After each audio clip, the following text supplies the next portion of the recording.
Alors, je pense que les anniversaires, quand on se porte bien, il faut toujours les fêter. Il faut toujours profiter des bons moments. Et c'est vrai que l'agence d'urbanisme de Nîmes et d'Alès a trouvé sa place dans le territoire départemental.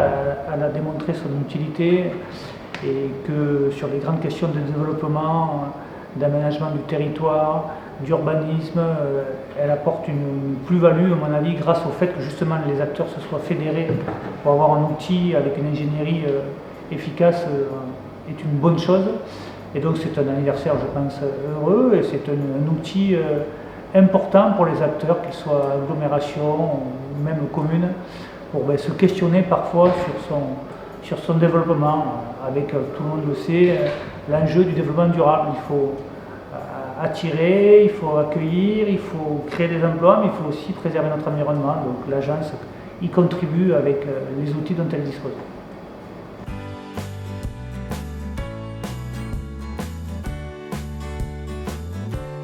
D'abord, les tables rondes ont été riches, instructives, intéressantes. Elles ont démontré d'abord les dynamiques territoriales, puisque de Bellegarde jusqu'à l'agglomération d'Alès, les différents intervenants ont démontré qu'il y a beaucoup de choses passées chez eux, qu'ils avaient beaucoup de projets, mais qui s'inscrivaient aussi dans une véritable coopération intraterritoriale. Ce qui est intéressant dans le Gard, mais même dans la région, c'est qu'on a compris que même si les territoires parfois peuvent être en concurrence, ils se parlent, ils travaillent ensemble, ils essaient de coopérer pour faire avancer un certain nombre de sujets, de dossiers structurants conformes aux attentes de leurs concitoyens.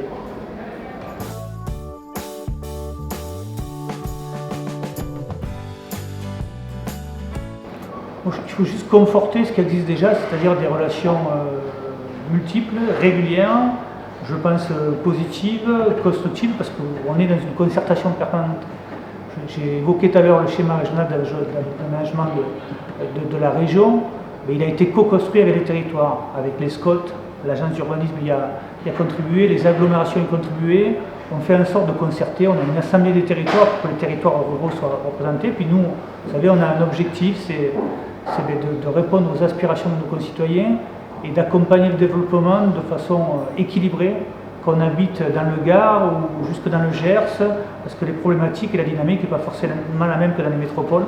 Donc l'objectif, c'est de rééquilibrer le développement des territoires, plus d'égalité, et puis c'est de relever le défi écologique, et ça on le fait évidemment avec les acteurs locaux qui sont confrontés à un certain nombre de prises de décision, à développer un certain nombre de projets. Donc on essaie de le faire pour les accompagner, tout en veillant à ce que notre environnement soit préservé, parce que le défi climatique, il est lourd et on le relèvera collectivement.